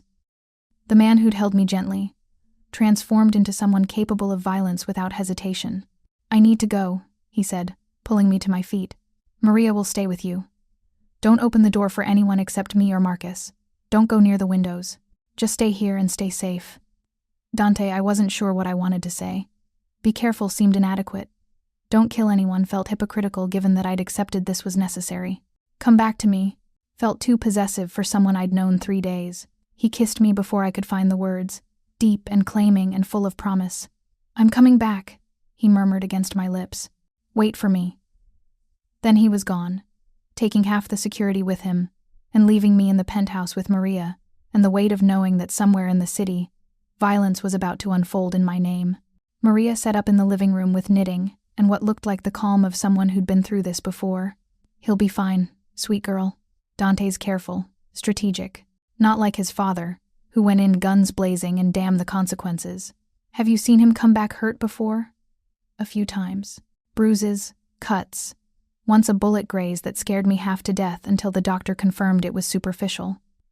She kept knitting, needles clicking steadily. "But he always comes back, always calls ahead so I know he's safe. You'll learn the rhythms of it, the tension before, the waiting during, the relief after." I wasn't sure I wanted to learn those rhythms. Wasn't sure I could build a life around cycles of violence and relief. But I'd chosen this, chosen him, and backing out now felt like betrayal. The hours crawled by. Midnight came and went. 1 a.m., 2 a.m. My phone stayed silent. No updates from Dante or Marcus or anyone. Maria kept knitting, occasionally checking her own phone with practiced calm that suggested she'd waded through countless operations. At 2:47 a.m., my phone finally buzzed. A text from Dante. "It's done. Coming home. No injuries." Relief hit so hard I had to sit down. Maria looked up from her knitting, saw my expression, and smiled. "See? Always comes back." Dante arrived 20 minutes later, looking tired but unharmed. His clothes were clean, no blood, no visible signs of violence, but something in his eyes suggested he'd seen and done things that had cost him. "It's finished," he said, pulling me into his arms. "The Moretti leadership is gone. Their operation is scattered. The threat is eliminated." "How many?" I asked, needing to know despite not wanting to. 7. Including their boss and his 2 sons. Quick, professional. They didn't suffer. His hand stroked my hair. I know that doesn't make it better, but they chose this when they threatened you, when they decided an innocent woman was acceptable collateral in their expansion plans. I thought about those 7 men, about families who would wake up tomorrow to news of deaths, about how my presence in Dante's life had been the catalyst for violence that might not have happened otherwise. Don't do that, Dante said, reading my expression with uncomfortable accuracy. Don't take responsibility for choices they made. The Morettis were a problem before you existed in my world. You're just the excuse they used to escalate. If it hadn't been you, it would have been someone else, some other boundary testing that eventually required permanent response. That doesn't make me feel less complicit. You're not complicit. You're protected. There's a difference. He tilted my face up, forcing me to meet his eyes. I need you to understand something. In my world, hesitation gets people killed. Showing weakness invites exploitation. What I did tonight wasn't about revenge or sending messages. It was about removing a threat to someone I care about with the most efficient method available. If that makes me a monster in your eyes, I understand. But I'd do it again without hesitation. I studied his face, beautiful and dangerous and honest in ways that should have terrified me. You're not a monster. You're just someone who operates by different rules than I'm used to. Can you live with those rules? Knowing that my protection comes with costs measured in bodies and blood? I don't know yet, I admitted. But I'm willing to try to find out. His kiss was gentle despite the violence he'd just enacted. That's all I'm asking. For you to try. We went to bed. Together, not the guest room, but his bedroom, with its massive bed and windows overlooking the city. He held me while I processed the fact that 7 men were dead because they'd threatened me, that Dante had killed them without hesitation, that I'd accepted this protection knowing it required violence. Tell me about them, I said into the darkness. The Morettis. Not details, just, who were they? Dante was quiet for so long I thought he might not answer. Finally, the boss was Carlo Moretti, 53, been in organized crime his entire adult life. Started under his father, took over when the old man died. His sons Tony and Michael were mid-20s. Not particularly smart, but loyal to their father. The others were soldiers who'd been with the family for years. Did they have families? Wives? Children? Carlo had a wife and a daughter who wasn't involved in the business. Tony had a girlfriend. Michael was single. The soldiers, I don't know their personal situations. Does knowing that change anything? It makes them real instead of just threats. Makes what you did more concrete. Good. You should understand the weight of it. Violence should never feel easy or abstract. His arms tightened around me. But that weight is mine to carry, not yours. You didn't ask for this, didn't make choices that led to their deaths. They did that themselves by threatening you. I fell asleep to the sound of his heartbeat, trying to reconcile the gentle way he held me with the violence those same hands had enacted hours earlier, trying to build a framework where both truths could exist simultaneously. The next 2 weeks established new patterns in my life. I attended classes with invisible security watching from strategic positions, came home to the penthouse that had become more familiar than my apartment in Queens, had dinner with Dante when his business allowed, learned to read his moods and recognize when meetings had gone badly or complications needed handling. Rebecca visited twice, her initial skepticism slowly morphing into reluctant acceptance as she saw how Dante treated me. He's still a criminal, she pointed out during her second visit, but I can see he cares about you. Just promise me you'll be careful, that you won't lose yourself in his world. I couldn't promise that. Wasn't sure it was even possible to be with Dante without being changed by proximity to his world. But I promised I'd try to maintain my identity, my goals, my sense of self outside of being Dante Castellano's girlfriend, because that's what I was now official and acknowledged. Dante introduced me to his inner circle, made it clear I was under his protection and off limits to anyone with plans involving me. The attention was overwhelming at first, people assessing and calculating my worth, trying to understand what I brought to Dante's organization. You don't bring anything except yourself, Dante said when I voiced this concern. That's enough. More than enough. My thesis progressed slowly, complicated by the fact that I was living a case study in trauma and protection dynamics. My advisor noticed the change in my work, the way my analysis had become more nuanced, more aware of how theoretical frameworks failed in practice when dealing with real violence and real fear. Whatever's changed in your life, Professor Chen observed during a supervision meeting, it's deepening your understanding of your subject matter. Just be careful that personal experience doesn't cloud your academic objectivity. If she only knew. 3 weeks after the Moretti incident, Dante took me to meet his mother. Sofia Castellano lived in a modest home in a quiet Brooklyn neighborhood. Surrounded by gardens, she tended herself and photos documenting a life survived rather than lived. She was smaller than I'd imagined, maybe 5'2", with dark hair going silver and eyes that held the same intensity as her son's. She looked at me with assessment that felt maternal rather than judgmental, then pulled me into a hug that smelled like roses and pasta sauce. "So you're the girl who made my son smile again," she said, her accent thicker than Dante's. Come, I made lunch. We'll eat and talk, and I'll tell you embarrassing stories about Dante as a child." Over the meal, more courses than I could count, each better than the last. Sofia told me about surviving her marriage, about the fear and violence and moments of tenderness that made leaving feel impossible, about how Dante had saved her by being brave enough to fight back when she couldn't. "He thinks he's protecting you from becoming me," she said, refilling my wine glass. "Protecting you from a life defined by a violent man. But you're not me, and he's not his father. You chose this with open eyes, knowing the costs. That makes all the difference. Does it get easier? Living with the knowledge of what he's capable of? No. It stays complicated forever. But complicated can still be good." She squeezed my hand. "My Dante is trying to be better than what he inherited. You make him want to try harder. That's a gift." On the drive back to Manhattan, Dante was quiet, processing something from the visit. Finally, he spoke. "She likes you. Really likes you. She's usually more guarded with people I bring around." "You bring around a lot of people?" "Just Luca and Marcus over the years. And Maria, obviously. You're the first woman I've introduced to her in." He paused. "Ever, actually.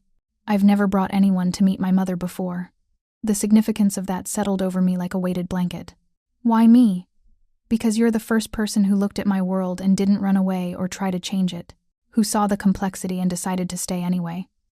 He pulled the car into the underground garage, killed the engine, then turned to face me. "Lily, I need to tell you something." His tone made my stomach clench. "Okay. I'm falling in love with you. Have been since you approached my booth with that ridiculous lie about making a scene. I know it's fast. No, it's probably too soon to say it. But after tonight, after watching you with my mother, seeing you treat her with the respect and gentleness she deserves, I can't keep pretending this is casual." My breath caught. 3 weeks. I'd known him for 3 weeks. That wasn't long enough to fall in love. Wasn't enough time to understand someone completely. Wasn't a reasonable foundation for feelings this intense. Except it was. Because I'd felt it too, this pull that went beyond attraction or gratitude. This recognition of finding someone who saw you completely and chose to stay anyway. "I'm falling in love with you too," I admitted. "And you're right, it's too fast. It's reckless and complicated and probably a terrible idea. But I feel it anyway." His kiss was gentle despite the intensity of what we'd just acknowledged. "So, what do we do now?" "We keep choosing each other. Keep figuring this out together. Keep building something real despite all the reasons it shouldn't work." That night, for the first time, I stayed in his bedroom by choice, rather than seeking comfort after violence. We made love slowly, learning each other with hands and mouths, and whispered promises. And afterward, lying in his arms while Manhattan glittered outside the windows, I felt something I hadn't experienced in years. Hope for a future I could actually want, rather than just endure. Week 4 brought the first real test of our relationship. I had a required clinical rotation at a women's shelter in the Bronx 3 days a week for 6 weeks, working with domestic violence survivors who were rebuilding lives from wreckage. Dante hated it immediately. The location was in disputed territory, not fully controlled by his organization. The shelter's security was minimal. The women I'd be working with were vulnerable, which meant the shelter could be targeted by abusers looking for revenge. "I can't protect you there," he argued the night before my first shift. "Too many variables. Too many ways for something to go wrong. Can you defer the rotation until next semester?" "No. It's required for my degree. And I'm not delaying graduation because of security concerns." "Lily, be reasonable." "I am being reasonable. You're the one suggesting I put my entire career on hold because of potential threats." We fought for the first time. Really fought, with raised voices and frustration that came from both caring too much to compromise easily. I accused him of being controlling. He accused me of being reckless. We both said things we immediately regretted. Finally, exhausted and close to tears, I said, I can't be with you if it means giving up everything I've worked for. If your protection requires me to stop being myself, stop pursuing my goals, then what's the point? Dante went very still. You're right. I'm sorry. He ran both hands through his hair. Frustration, evident in every line of his body. I'm not trying to control you. I'm just terrified of losing you to something I didn't see coming. Then help me figure out how to do this safely instead of telling me I can't do it at all. We spent the next 2 hours planning. Marcus would drive me to the shelter and wait nearby. Another car with 2 of Dante's people would patrol the area. I'd carry a panic button that connected directly to Marcus's phone. The shelter director would be informed I had security concerns and given contacts if anything seemed wrong. It's not perfect, Dante said, but it's workable. I still hate it, but it's workable. The shelter rotation turned out to be both harder and more rewarding than I'd anticipated. The women I worked with were survivors in the truest sense, living through violence that should have destroyed them, rebuilding identities that had been systematically dismantled, learning to trust again, when trust had been weaponized against them. And I understood them in ways I couldn't have before Dante, understood the complexity of loving someone dangerous, the way protection could feel like control, the constant calibration required to maintain agency while accepting help. My thesis research took on new dimensions, informed by my own experience of navigating a relationship built on violence and care in equal measure. Maria, the shelter director, pulled me aside after my 3rd shift. You have a gift for this work, Lily. The women trust you faster than they trust most counselors. What's your secret? I understand that leaving isn't simple, that loving someone complicated doesn't make you weak, that accepting protection doesn't mean surrendering yourself. She studied me with knowing eyes. You're speaking from experience. Personal research, I said carefully. It's given me perspective I wouldn't have otherwise. Week 5 brought another complication. One of the women at the shelter, Jennifer, mid-30s with 2 kids and the husband who'd hospitalized her twice, recognized me from a photo that appeared in some tabloid. Dante and I leaving a restaurant, his arm around my waist. The headline, something about Castellano's mysterious new girlfriend. That's you, Jennifer said, showing me her phone. With Dante Castellano, the Mafia guy. I thought about lying, denying it, but that felt like betraying both her and Dante. Yes, it's complicated. Is he? She trailed off, but the question was clear. No, he's not like your husband. He's never hurt me, never made me afraid of him. But his world is dangerous in other ways. I met her eyes. I know what you're thinking, that I'm one of you, that I'm making excuses for a violent man. But there's a difference between men who hurt the people they're supposed to protect and men who protect the people they love from outside threats. Jennifer considered this. My therapist says abuse is always about power and control, that it doesn't matter if the control comes from fists or fear or isolation, it's all the same. Your therapist is right about abusive relationships, but not all forms of protection are abuse. Not all intensity is violence. I chose my words carefully. Dante gives me choices. He argues with me when he thinks I'm being reckless, but he doesn't forbid me from making my own decisions. He provides security, but he doesn't isolate me from my friends. He's honest about the dangers of his world, but he doesn't use that honesty as a weapon to control me. And you believe that distinction is real? I do, because I've lived on both sides of it. I've been with men who used my vulnerabilities against me, who made me smaller so they could feel bigger. Dante makes space for me to be myself, while providing protection I need because of threats I didn't create. Later, I told Dante about the conversation. His expressions cycled through concern, frustration, and finally resigned acceptance. She's right to question it, he said. From the outside, what we have probably looks like every other controlling relationship. How do you convince people there's a difference? By showing them over time. By proving that your protection doesn't come with a price tag of my autonomy. I moved into his arms, and by being honest about when the line gets blurry, like when you tried to stop me from doing the shelter rotation. I apologized for that. I know, and that's part of the difference. Abusive men don't apologize genuinely. They don't change their behavior. They just get better at making their control seem like love. Week 6 brought the moment I'd been dreading. My apartment in Queens, the one I'd barely visited since moving into Dante's penthouse, was broken into. Nothing valuable was taken, but someone had gone through my things, left subtle signs they'd been there. A message. We know where you live. We can reach you whenever we want. The building's security cameras had been disabled. No witnesses saw anyone enter or leave. But someone had been there, searching for information or just proving they could. Dante's response was immediate and total. You're never going back there. Pack up anything you want to keep, and we'll store it here or donate it. That location is compromised. Who do you think it was? Could be anyone. Rival families testing boundaries. The Morettis remaining soldiers looking for revenge. Just random opportunists who heard rumors about us. His jaw was tight with controlled fury. Doesn't matter who. What matters is they identified a vulnerability and exploited it. That location isn't safe anymore. So I officially move in here, like permanently, unless you have a better option. But yes, I want you here where security is controlled, where I know you're safe when I can't be with you. It should have felt like loss of independence, like being forced into a decision before I was ready. But my apartment in Queens had stopped feeling like home weeks ago. The penthouse with its floor-to-ceiling windows, and Maria's cooking, and the familiar rhythm of Dante's presence that had become home without me realizing it. Okay, I said. Let's make it official. That weekend, we moved my things. Clothes, books, the few pieces of furniture worth keeping. Marcus and Luca helped, treating my second-hand possessions with the same care they'd treat priceless artifacts.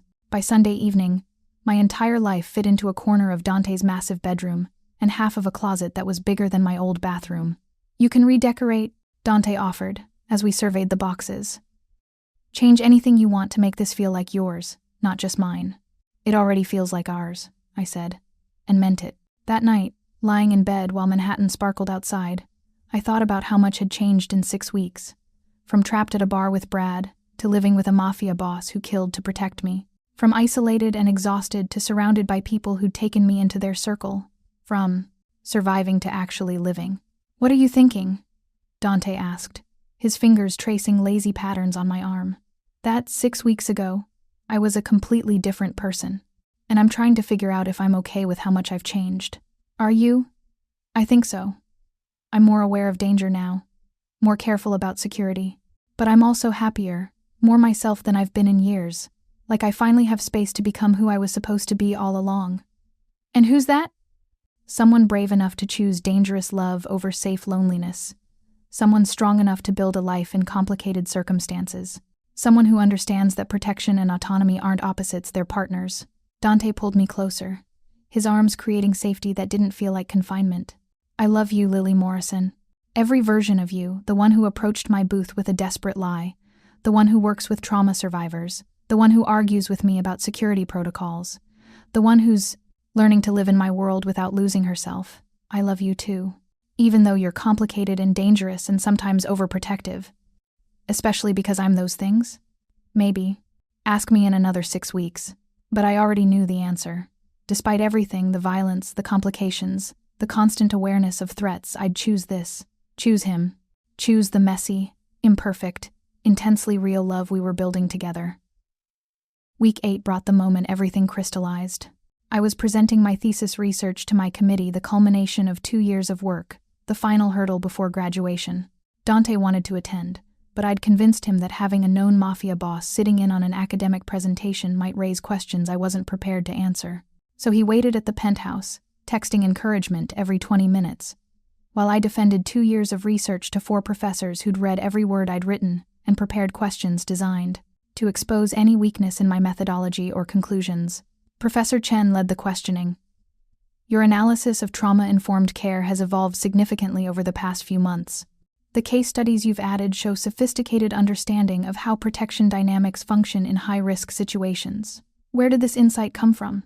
I thought about Dante's hands treating me gently despite their capacity for violence, about Maria's stories of surviving his father, about Jennifer at the shelter questioning whether my relationship was different or just differently packaged abuse. Personal observation, I said carefully. I've been working with survivors who navigate complicated protection needs. Women who need security but don't want to sacrifice autonomy. Who understand that sometimes accepting help requires trusting people whose methods aren't traditional. And you believe this adds value to the literature? I believe it adds nuance. Most frameworks treat protection as either purely benevolent or inherently controlling. But real life exists in gray areas. Sometimes the people best equipped to provide protection operate outside traditional systems. Dismissing their methods entirely means abandoning survivors who need help that looks different from what agencies can provide. The defense lasted 3 hours. They challenged every conclusion, questioned every case study, pushed me to defend positions I'd spent months developing. By the end, I was exhausted and exhilarated in equal measure. Professor Chen smiled. "Congratulations, Miss Morrison. Your committee has unanimously approved your thesis. You'll graduate in 2 weeks with your master's in social work." I called Dante from the hallway, barely able to contain my excitement. I passed. They approved everything. I'm graduating. His pride was audible through the phone. I never doubted it. "Come home. We're celebrating." Home. The penthouse had earned that designation through 6 weeks of building a sixtina. Life together. Learning each other's rhythms. Navigating complications with honesty instead of avoidance. When I arrived, the penthouse had been transformed. Flowers everywhere, not just roses, but wildflowers and lilies. He'd noticed they were my favorite. A banner reading, "Congratulations, Dr. Morrison." Even though I'd only earned a master's, Maria had prepared a feast that could feed 20 people. And Dante stood in the middle of it all, wearing a suit that probably cost more than my old monthly rent, holding a small box that made my heart stop. "Lily Morrison," he said, dropping to one knee in a gesture that was both completely unexpected and somehow inevitable. "6 weeks ago, you walked into my life with a lie about making a scene. You've been making scenes in the best ways ever since challenging me, forcing me to be better, showing me what it means to build something real despite impossible circumstances." He opened the box, revealing a ring that somehow perfectly balanced, understated elegance with obvious value. "I know this is fast. I know people will say we're crazy. But I also know that I want to build a future with you. Want to keep choosing each other every day despite all the complications. Want to make this official in every way that matters. Marry me. Not because it's safe or simple or what anyone expects, but because what we have is worth fighting for, worth building on, worth making permanent." I thought about Brad's hands at that bar 8 weeks ago, about the woman in the bathroom saying I deserved better than settling, about approaching Dante's booth with a desperate lie and finding something more real than anything I'd planned, about Jennifer at the shelter questioning whether my relationship was different or just differently packaged abuse, about Rebecca's concern and Maria's blessing and Sophia's understanding, about the complicated truth that protection and love could coexist when built on honesty and choice rather than fear and control. "Yes," I said, pulling him to his feet. "Yes to all of it, the complications and the danger and the messy, imperfect, intensely real future we're building. Yes to choosing you every day despite all the reasons it shouldn't work. Yes to making permanent what we both know is already true." He slid the ring onto my finger, a perfect fit, because of course he'd somehow figured out my size, then kissed me with the kind of intensity that made Maria discreetly leave the room and everything else fade into insignificance. That night, surrounded by people who'd become family over 6 weeks of accelerated intimacy, I looked at the ring on my finger and the man beside me and felt something I hadn't experienced since my parents died. Complete, uncomplicated joy. The complications would come. They always did. But for tonight, I let myself just be happy that I'd been brave enough to approach a stranger's booth. Happy that I'd chosen danger over safety. Happy that I'd found someone who saw all of me and chose to stay anyway. "What are you thinking?" Dante asked later, when the celebration had ended and we lay in bed watching Manhattan glitter outside our windows. That 8 weeks ago, I would have laughed if someone told me this was where I'd end up. Engaged to a Mafia boss, living in Tribeca, about to start a career, while navigating security protocols and rival families. Regrets? Not even one. You? Only that I didn't meet you sooner. That you wasted time on men who didn't deserve you before finding your way to me. Maybe I needed to. Maybe I needed to understand what I didn't want before I could recognize what I did. He pulled me closer, and I rested my head on his chest, listening to the steady rhythm of his heartbeat. Outside, the city moved through its endless cycle of lights and life and possibilities. Inside, we'd built something improbable and precious, a relationship forged in violence and care, danger and devotion, honesty, brutal, enough to trust. "I love you, future Mrs. Castellano," Dante murmured. "I love you too. Even though you're going to make me learn to navigate mafia politics and territorial disputes and family dynamics, I barely understand. We'll learn together, figure it out as we go, make mistakes and fix them, build something neither of us could have created alone. And that, ultimately, was the truth of us. Not perfect, not simple, but real in ways that mattered more than safety ever could. Thank you so much for watching until the end. If you loved this story, check out the other videos on your screen now. I think you'll really enjoy them. And don't forget to subscribe if you haven't already. See you in the next story.